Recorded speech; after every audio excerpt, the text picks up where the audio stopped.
Should we do a podcast? I think we should.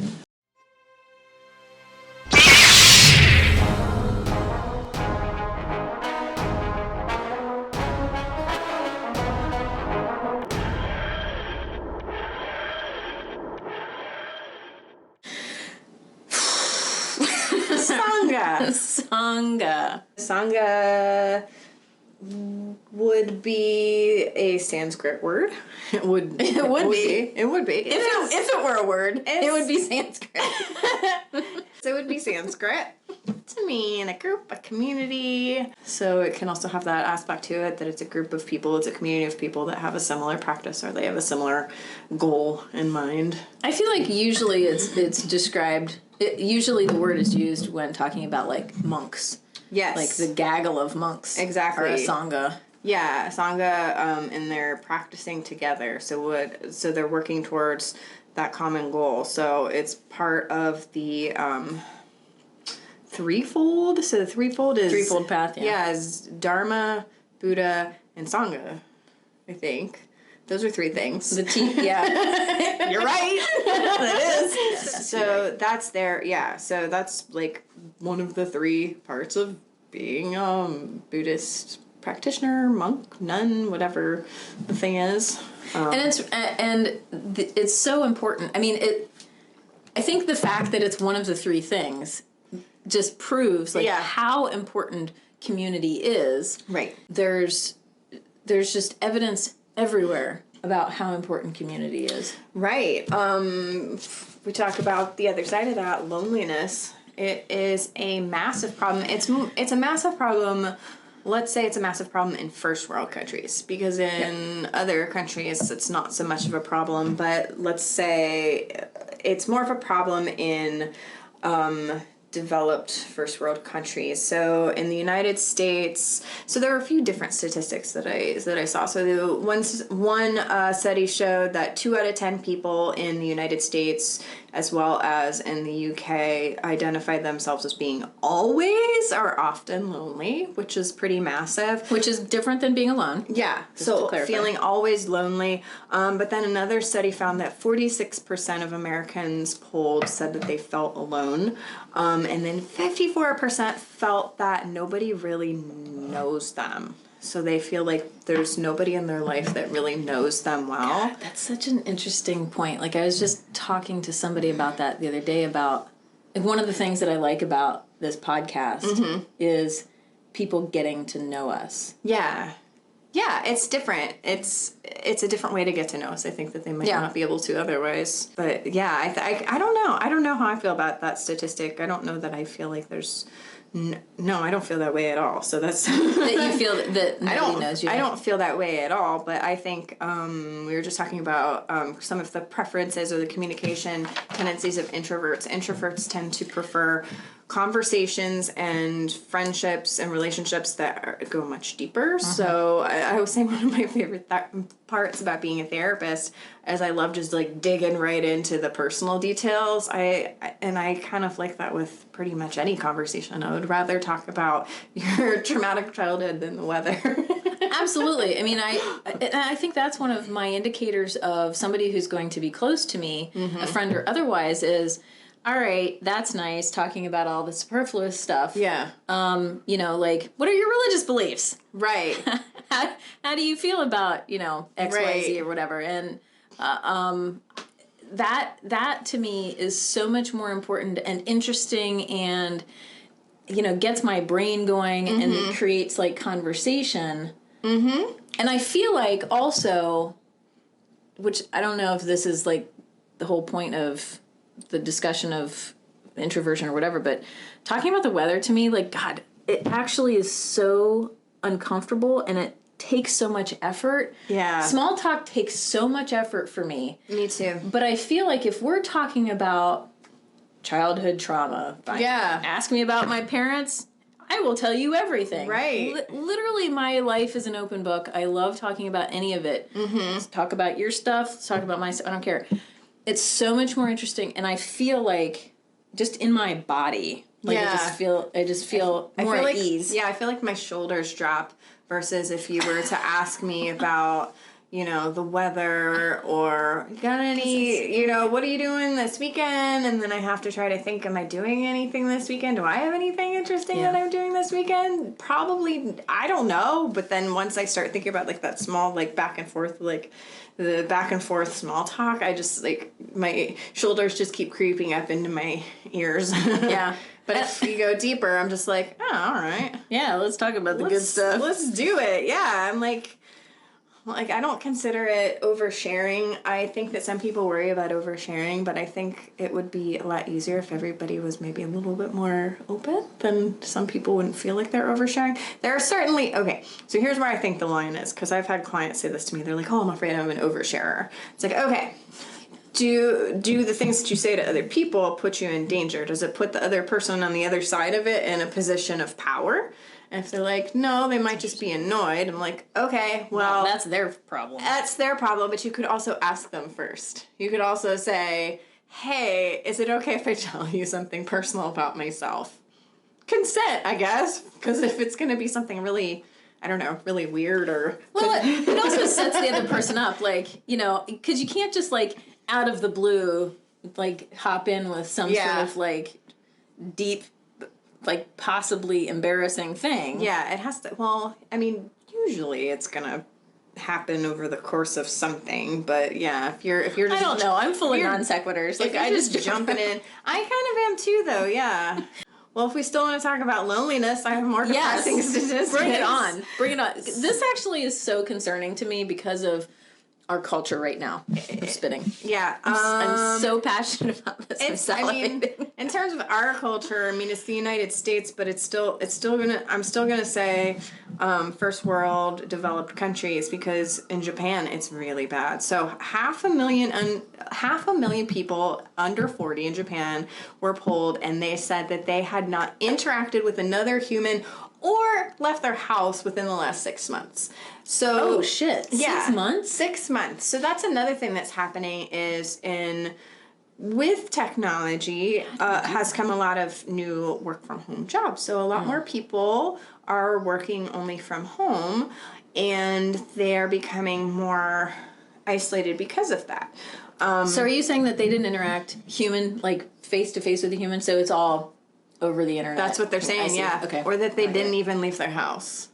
Which that I don't know how that... No, I do know how that works, because you can have shit delivered to you. You can have everything delivered to you now. Yep. There are a lot of jobs where you can do telecommute, so you can work from home. So you might not have to interact with a person in front of you at all. But that's part of life, is interacting with the frustrating people at the office, or... It was.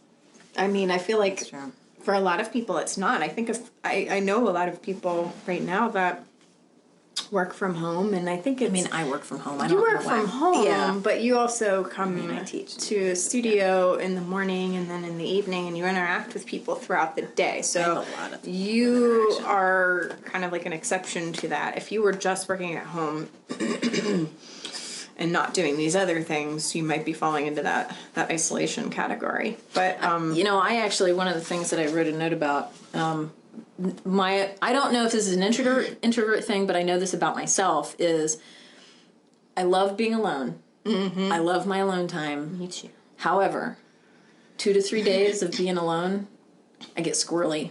I do too. I at least need to go to a coffee shop and just be around humans. I don't need to talk to them, but just like some sort of, I mean, even just buying my coffee, I have to do that, or else what I call it is I fall into the abyss. Like there's this dark hole, like this spiral.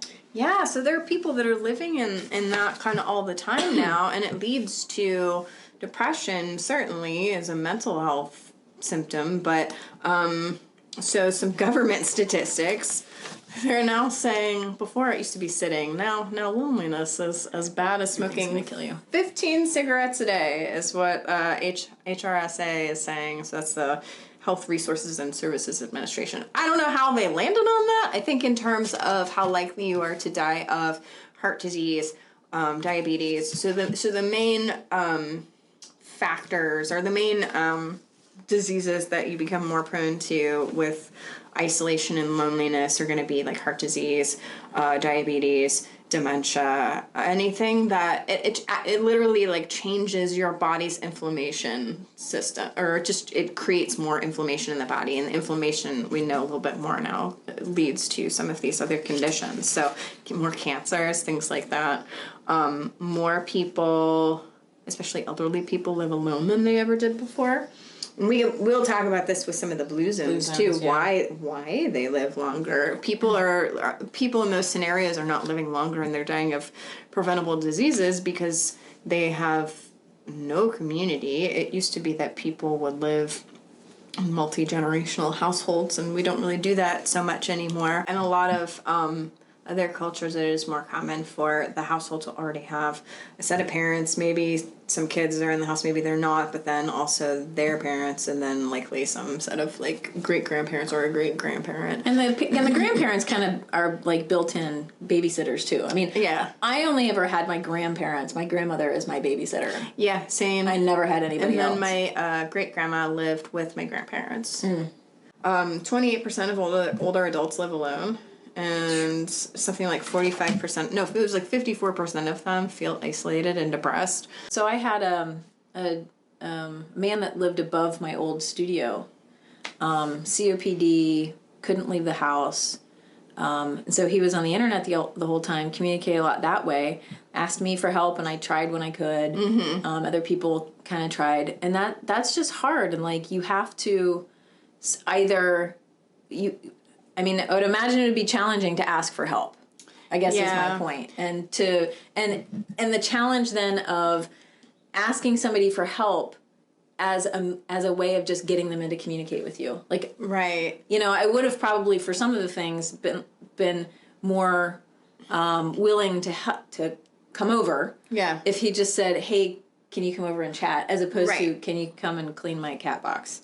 Right, and I think that's part of it is just as we move forward with society, we become more and more and more individualistic versus communal, and then as a result, we have it in our heads that we are all an island and that we need to do everything on our own, and we're kind of...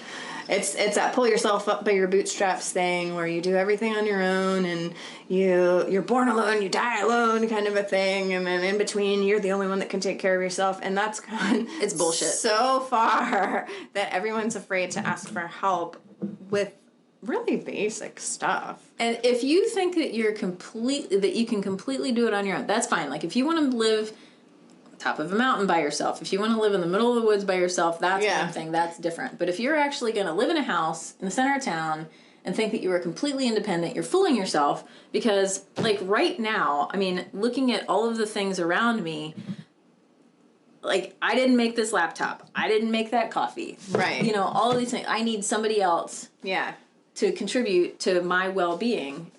You're lying to yourself, you're deluded if you think that you can be completely isolated. Exactly. And I think a lot of these things go together in terms of the need to not ask for help, then the feeling of isolation. It all kind of like boils down to, we'll talk about this more, another one is like communication. There's this intense fear of asking for help now. There's an intense fear of being vulnerable, or a perceived conflict as well. So the conflict of even asking for help is what I think gets a lot of people too. Or even just talking to other people is like a perceived conflict as well. It's like, well, what if they don't like me? Or what if I get in an argument? Or what if, like, we've all kind of like, what if ourselves. Well, now I don't know if this is a conversation as part of the community thing or a next episode about communication, but I was raised without cell phones. I was raised where, so I was born in 76, so I grew up in the 70s and 80s. Mm-hmm.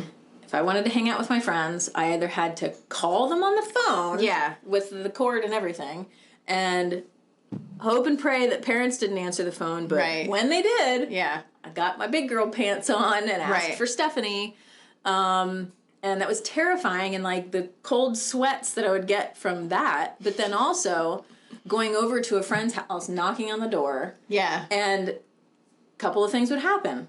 Sorry, they're grounded, they can't come out. Sorry, we're eating dinner, she can't come out. Yeah. You know, or hold on, let me get her. You know, so all of those things, like there is that practice of getting rejected, you know, and all of that where we just don't have that anymore. No. You know, I was talking with, who was I talking to? I was giving somebody a Thai massage the other day, and we were talking about play dates.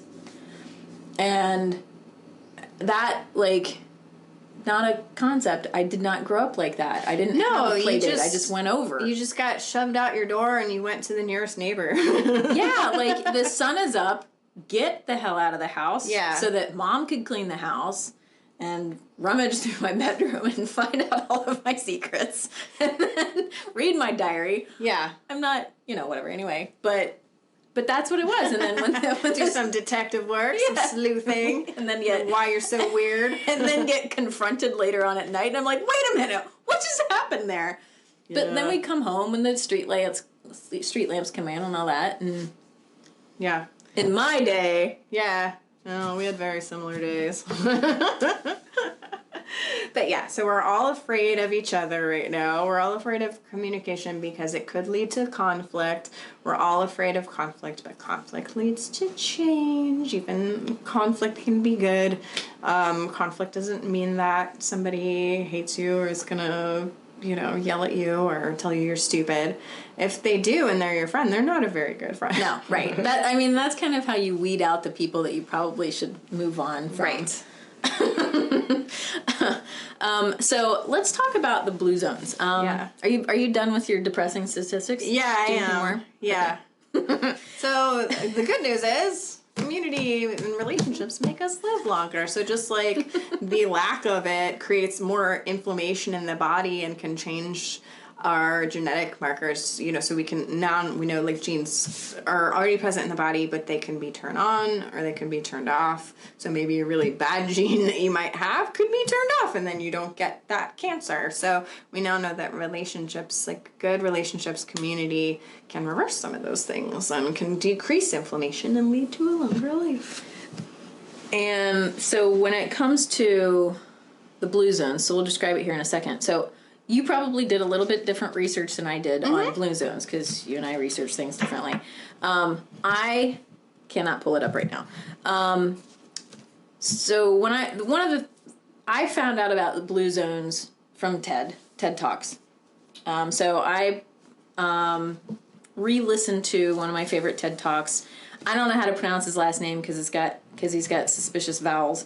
Dan Buettner, Buett anywhere. Anyway, so he was part of the National Geographic and the National Institute on Aging got together to do some research, and this is where blue zones were sort of like brought to our attention. They got together to determine why people were living so long. So truly, the whole thing started with, why are there so many centenarians? So many people that are 100 years and older. And so they started out in Sardinia.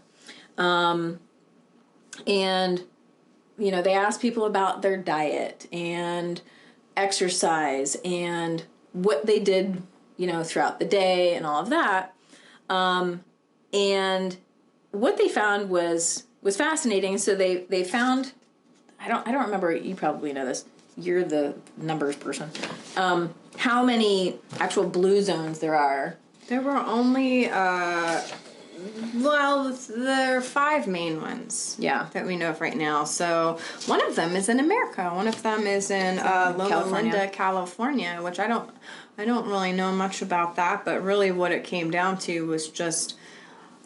And in a lot of these situations, I think what it came down to also was a little bit climate, because people are moving, they're walking around, they're climbing as their main source of travel. But it was Sardinia, Okinawa, Japan, Loma Linda, California, Nicoya Peninsula in Costa Rica, and Ikaria in Greece. So seems like a lot of places also near water too. We didn't really talk about that, but it did seem to be places that the climate was more moderate and they were near water or mountains or some kind of like natural resources where they're able to move around and be physically active by traveling by foot. So, as like I was saying before, with the genetics and genetic markers, everybody gets a little bit I don't know, pessimistic about genetics, or they just assume that if something is in their genetic makeup, they're doomed forever. But in terms of these specific places where longevity is, past 100, they were able to determine that genetics were only 20% of the equation of what made these people live a really long time. So they might have had bad genetics. They might have had somebody along the line that had heart disease, cancers, diabetes, but with all of these other factors, it only made up this small percentage of what was responsible for their longevity, which is true for everybody, not just these people in these other places, but for us as well. One of the things that I really liked about the Okinawa community. Mm-hmm. That was the first one I heard of. Before I heard the word blue zones, I heard about people in Okinawa being like 110 years old. Well, and so at least when this TED Talk was made, it was in 2010, and what he said was that this is the, I think in the world, they have like the highest statistics of something. Oldest living female population, that for might sure. have been why. Yeah, they have a strong population of women over 100. He said that they live long, they die in their sleep, and usually after sex. Living their best dang They lives. are. And they're not. So there are certain things that they're not doing. So there are a lot of smokers. There are a lot of there are a lot of things that in America we say are, main contributors to death, which, I mean, I'm not saying go out and smoke a billion cigarettes or whatever, but a lot of people in these blue zones, they smoke, they drink. They don't eat a lot of meat, though. So that was another thing that I thought was interesting. So huge percentage of their food intake is plant-based. So they're not necessarily specifically vegetarian, but then again, this could also be the proximity to oceans a lot too, because it was fish, nuts, fruits, vegetables were kind of like the main staples, and then anything that was local to the area. So, they still will drink, like, depending on where they're at, sheep's milk or goat's milk or cow's milk. So they're not like living a vegetarian or vegan lifestyle, but they're just eating diets that are lower in meat and higher in plant things. And they do drink. Yeah, so not a lot, but not a lot. So everything's in moderation. And that was the other thing that I thought was interesting about in Okinawa. So there's this Japanese concept. I can't think of the Japanese name, but the idea is that you eat or you drink to 80% fullness. Yeah. I don't know how you determine that. I think just based on how you were probably raised, I was probably raised, you clean your plate. You have to clean your plate. Even if you're not hungry anymore, you eat everything that's on your plate. Because of the starving children in China. Yeah, because they're gonna die and you're wasting their food somehow. Yeah, so that 80-20 thing, so where you feel like you leave like 20% left.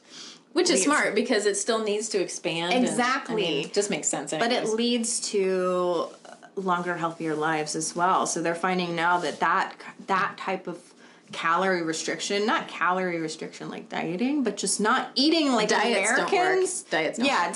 Diets are bullshit. They don't work. So I'm not saying like, oh, go eat this many calories a day. That's not even what it's about. Yeah, it's just like, don't eat to excess. Like, don't do any of the things we were taught to do as Americans, because they were finding that like restricting calories by something like 30% of what you actually need, which I'm not doing that anytime soon because I get hungry. Maybe when I'm older and I don't move around as much, I'll try it, but that leads to more health and longevity in studies. So they're finding that to be true with people in Okinawa too. Regarding diet, I'm not a nutritionist and I'm not advising you on anything. So I don't know if I've talked about it on here, but I have food insecurity. I think I do too. So I was raised, like, we did not lack for food. Yeah, we did not. And having a Sicilian grandmother, every time I would come over to her house, she'd pinch my shoulders and then pinch my elbows.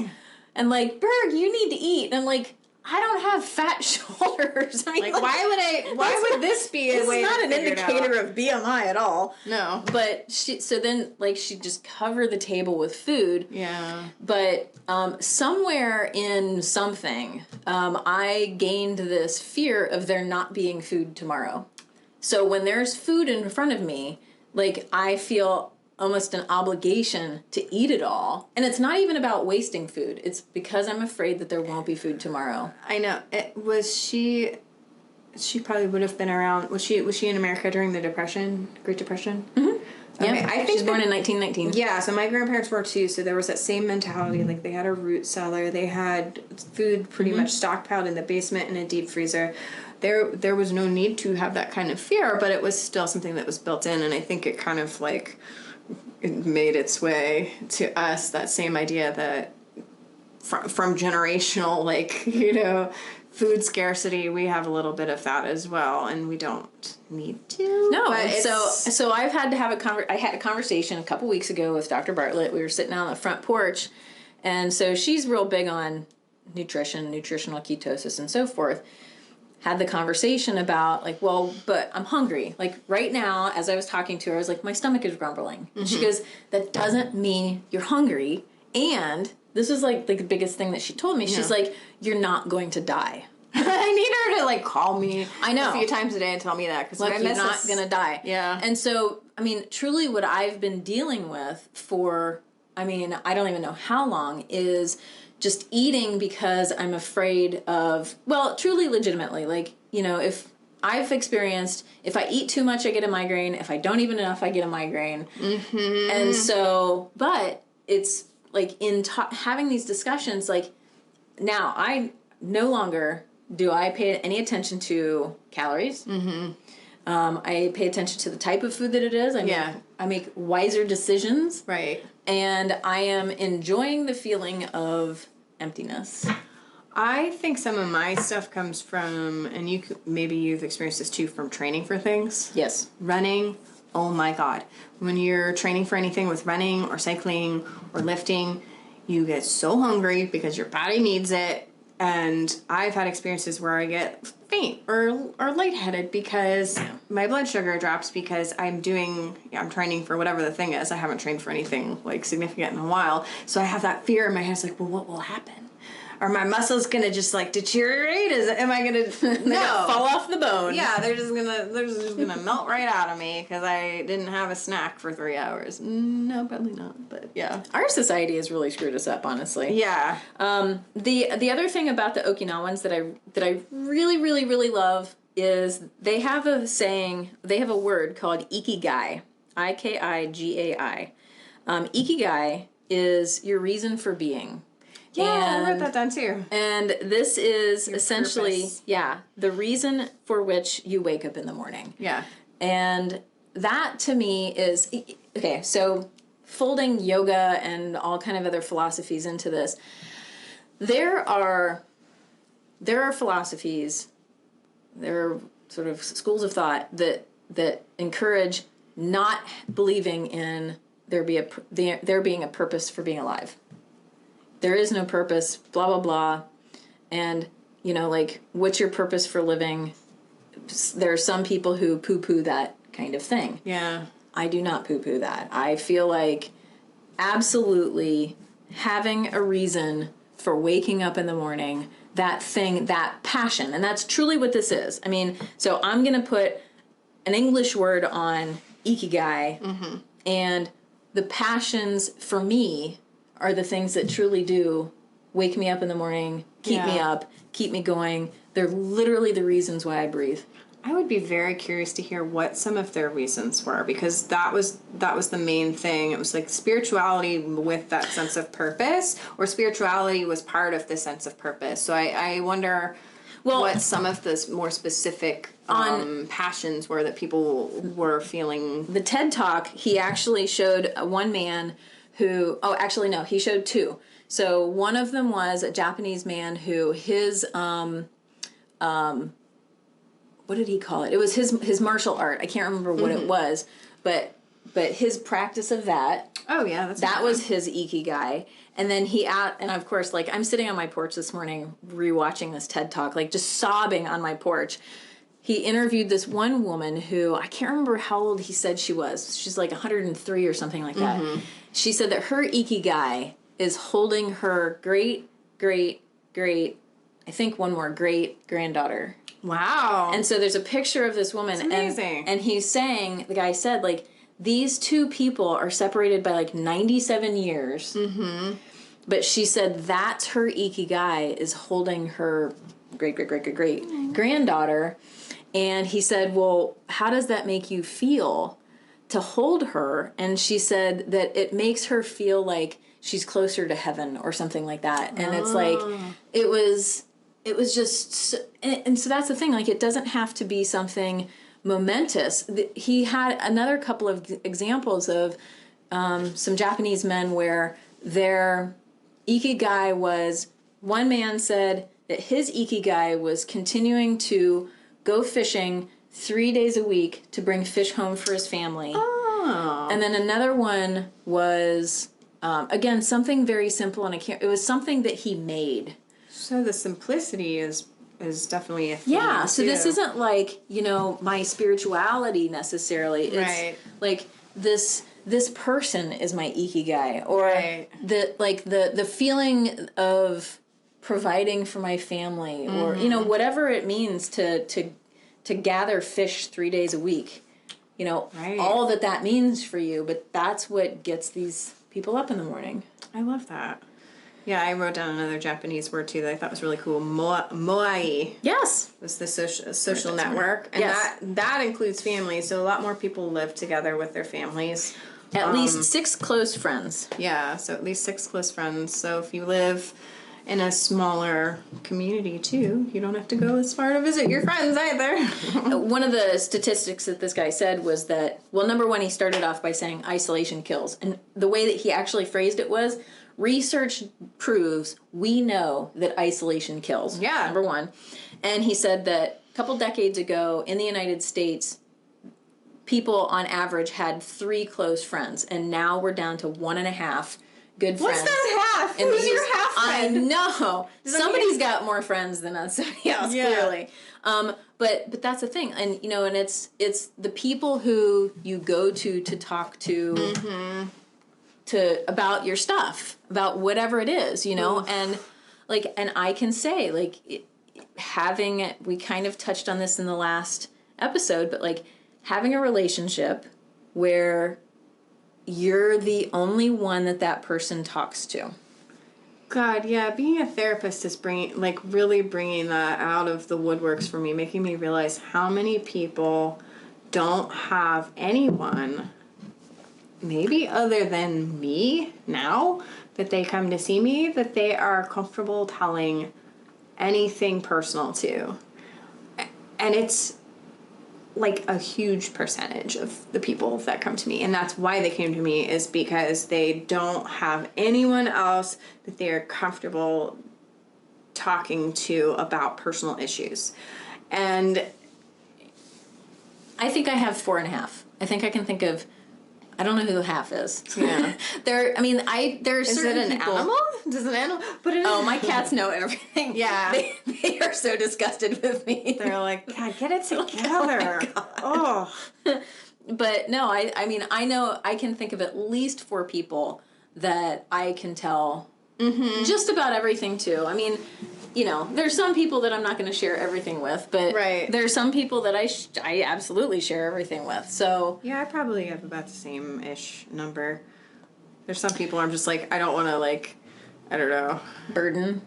Not even burden. I'm just like, I just, yeah, maybe it is burden. I don't know. I'm just kind of like, oh, that's a lot for more of an acquaintance. Oh, yeah. Well, the word friend to me, that's a really heavy word. Yeah. I don't use that lately. Yeah, I think we have talked about that. Yeah, I don't use it lately either. No. If somebody's my friend, they know some really personal stuff about me.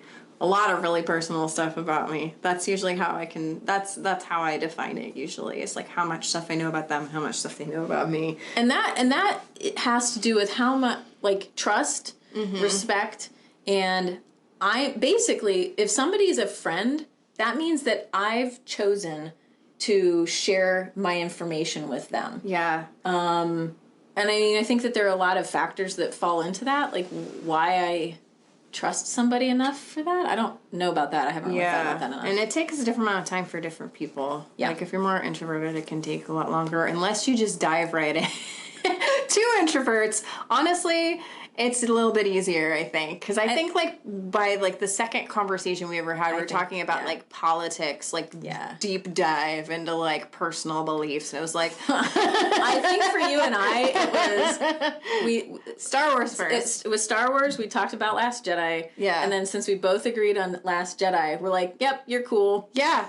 Yeah. Here's all my personal stuff. Yeah, it was like immediate. It was like pretty much immediate. Like, like that led to like Last Jedi led to like talking about like feminism or something. And I was like, all right, that is that's right. Deep dive. But that's my preference, honestly. Yes. Like I prefer to make friends that way, than to have these like surface level things that just kind of like stay surface level for a billion years. And I think, and there's also like a test because.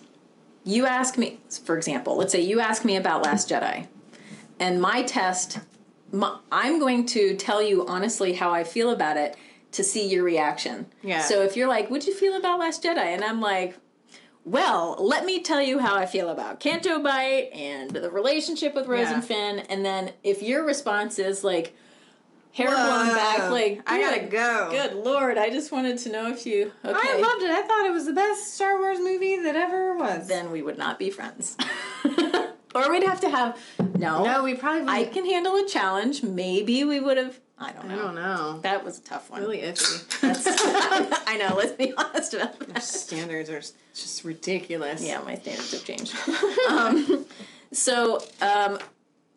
I want to step aside from Blue Zones for just 1 second because there's a word, or not a word.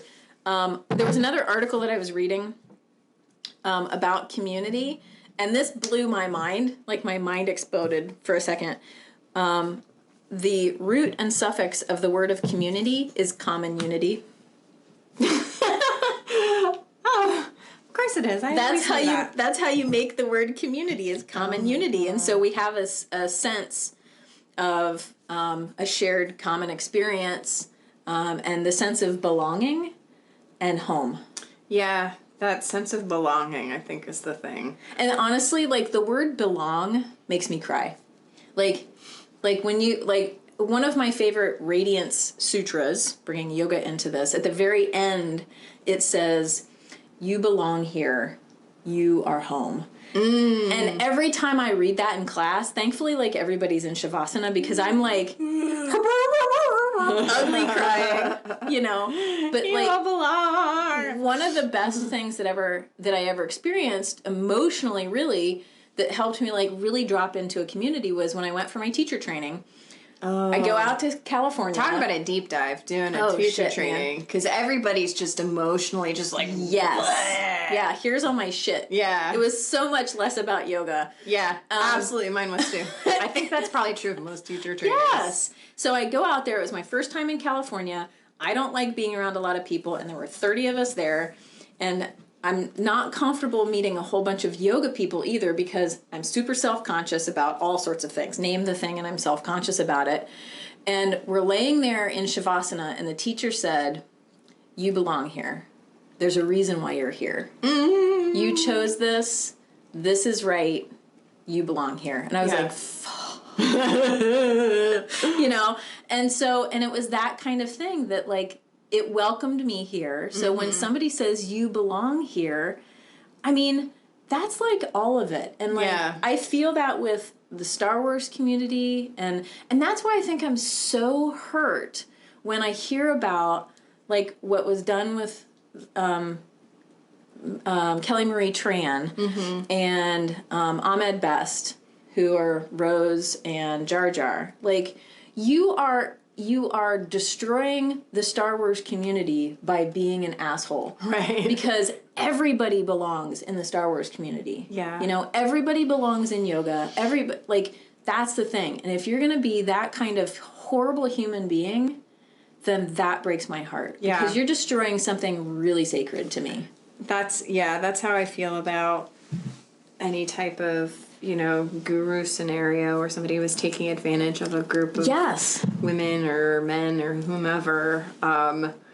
It's like you took community, you took advantage of community at that point. You're not just taking advantage of, yoga. It's not just an individual practice. You took advantage of a community, and that is so much. There's so much to unpack. There really is. Like that's just like a level of evil that I can't wrap my head around to take advantage of a community in a way that would destroy it. To just weigh out the pros and cons and go, this is worth it. Yeah, I'm going to sleep with this student and make her think that she's going to gain enlightenment by sleeping with me. Right. What could go wrong? Right. Exactly. Yeah. Ask Bikram Chaudhry. Yeah. See how well that went for him. The other side of... So this was an interesting discussion. I found a website that was a bunch of psychologists talking about their thought on what community meant. And one person actually said the concept of community actually can potentially have a negative to it. So I was embracing this. Yeah. Talking about being careful about the bubble that you create or your echo chamber. Oh, Lord. Yeah, that's true.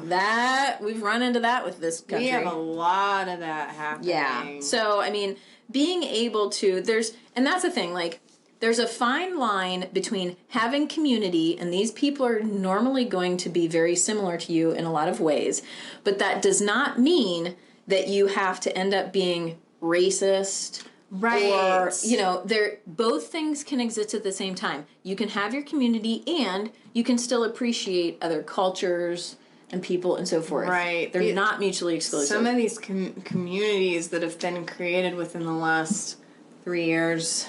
I mean, they were there longer, but that have really come to the surface of built around like white supremacy or actual Nazis. Like, my goodness, like I think that's another area where the internet and technology has complicated community, because you can create a community online. But then again, like you said, it can become a bubble. It can become an echo chamber, which can create some of these really nefarious types of situations. And then also, if you want to think about the other, maybe it's the same side of the same coin, the other side of the coin, talking about that 500,000 people in Japan who haven't interacted with another human or left their house in 6 months. I guarantee you that they're interacting with people online, but they're not. God, how do you even know? Like, that's what's so hard. You don't. I mean, I remember when chat rooms first started, AOL, putting in a damn disc, and like, it didn't take me 3 days. It was probably like within the first day of having AOL and finding a chat room. One of the first people that I experienced was somebody who was indicating that they were a female. Mm-hmm. And it didn't take long for me to find out that they were this nasty man trying to like I don't even know what the word is. Like, right. But anyway, like at that time I didn't know how much you could or couldn't find out about a person online. But like just trying to like sneak in and be nefarious and all this shit. And I was like 18, 19. Right. But it still was so new. I mean, you don't have a skill set for that if something is that new. Yeah, I didn't know how to tell whether or not just in writing that somebody was who they said they were. No.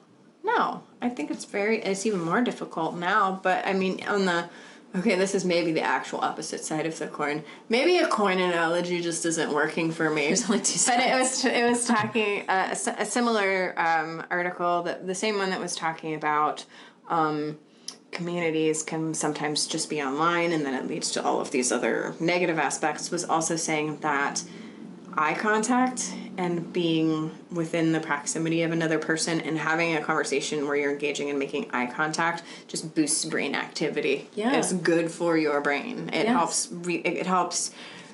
create well, if you don't have social anxiety and you're not freaking out a little bit, it can help create, hormones that make you feel good. So and then it decreases inflammation. That's actually one of the things that I have for our next episode. Yeah, so that interaction, that like person-to-person interaction is like physically, mentally, like brain-wise it's literally healthy. good for you. Yeah. I considered for a long time working from home because I was like, oh, people burn me out. Obviously, I didn't do a great job of that because now I only talk to people from my job.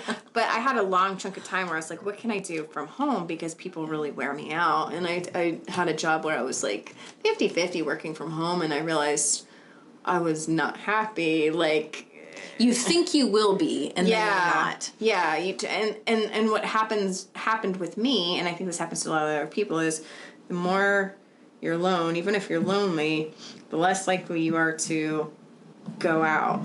Yep. You get like stuck in this like because you almost forget how to socialize. It's like you get stuck. You're like, but if I leave the house, then I won't be at home. I don't know what the fear is. Literally, yes. But I found for a while I was less likely to want to go do things.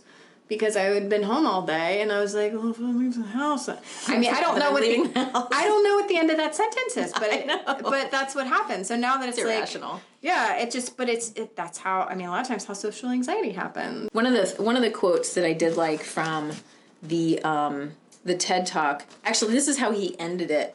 Your friends add more years to your life and more life to your years. Oh, I love that. Isn't that nice? I like it. But yeah, so finding community... Okay, so I've had this conversation with a number of people recently. As an adult, trying to find friends, that's hard because when you're younger, it's built in. You've got school, you've got sports, and then, like, I guess to a certain extent, I've gotten some of my friends from work. I think that's actually probably common one. Probably most of them, in one way or another. Yeah. Yeah, I have a lot of friends that I've made at work.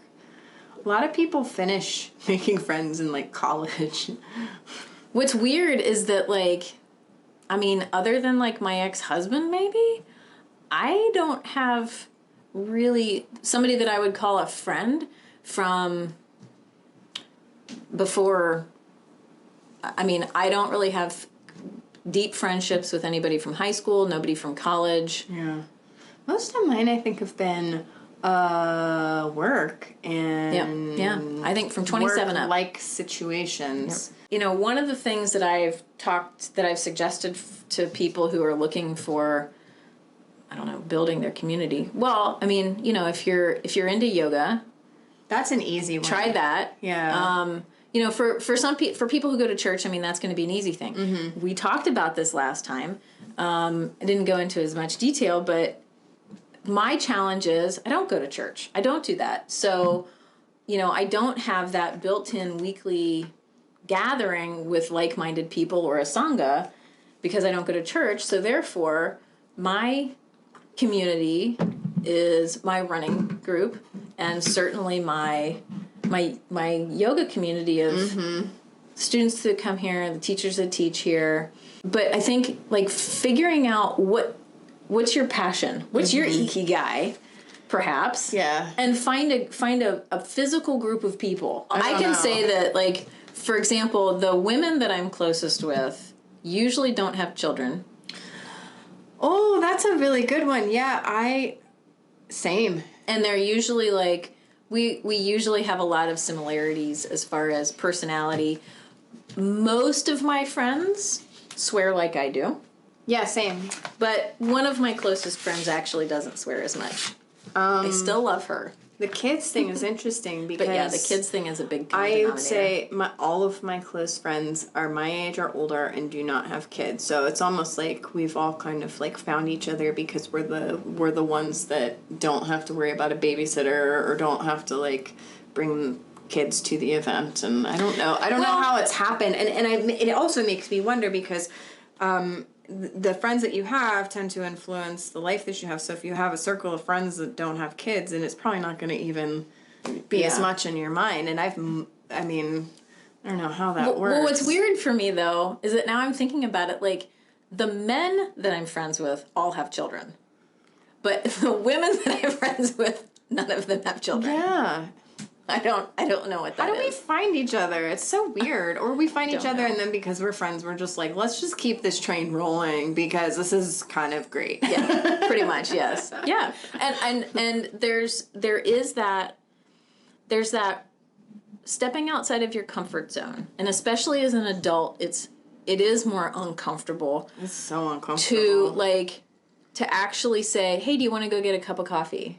The rejection now, for me at least, it's less about that they won't like me and more, do two human adults have schedules that match up enough that we can actually do a thing? I think that that's a sign, because if you can't coordinate, Yeah. if your priorities are not in the realm of let's actually figure out how to Yep. hang out, then I feel like that's a sign of that you're probably both a little bit like it's not gonna a little bit meh on the whole thing. yeah, it 'cause- may not work out. Yeah, because for my really close friends, like I'll Figure it out. I'll figure it out. Yeah, I shift it might be around. weird. It might be like, Or it can be completely Random. honest. Like, Yeah. okay, look, I've got like here, and here. Can we hang out at 3:15? You know? yeah. If somebody says yes to that, then like, Yeah, you're we're friends. you're doing it right. Yeah. Then yeah. Like, okay, you can come over to my house at 3, but I have to leave at 4. and that's cool. Like, but at least I'll see you for an hour. yeah, but it only takes like half an hour to drink a cup of coffee. So yeah, whatever. exactly.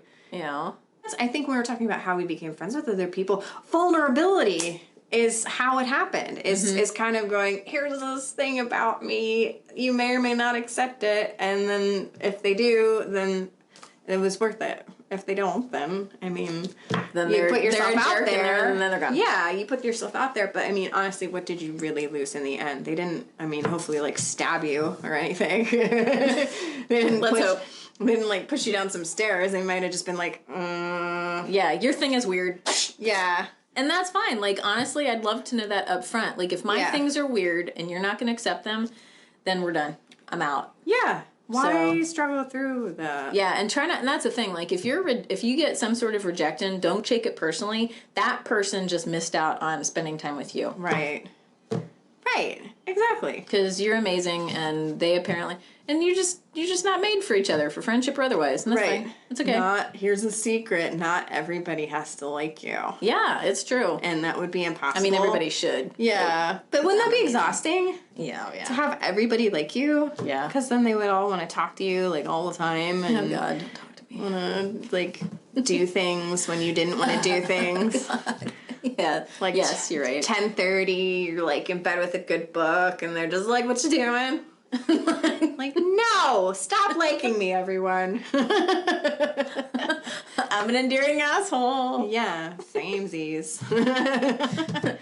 All right. Well, I hope you enjoyed this. If you have questions or comments, like how do you build your community? How did you find a friend after age 30 or whatever? After like college age. Yeah. I'd say. Maybe How'd you you didn't go find a to friend? college, but like that age, Yeah. like 25 and up. Yeah. Also on our Instagram, which is Yoga Rebels at Yoga Rebels Podcast, or on Facebook, just look up Yoga Rebels Podcast. I have little boxes set up so that you can ask us questions, and it'll go straight to us, so it won't be on the Instagram for other people to see, and it won't be on the Facebook for other people to Yeah. see. It'll just go straight to us. So if you have questions, you can ask us anything. Yeah. And maybe we'll have an answer, and we can answer it on an episode. Yeah, and it'll be anonymous if you want it to be. Yeah, we don't have Yeah. to be like, yeah, Bob asked this. Yeah, we won't tell anybody if you don't want us to tell Yeah. who you are. Yeah. All right. Well, we'll talk to you next time when we talk about communication. Yay. All right. And in the meantime, keep the rebellion alive. Oh my God, we did it at the same time. Nice. That was amazing. That's never happened. No, it hasn't.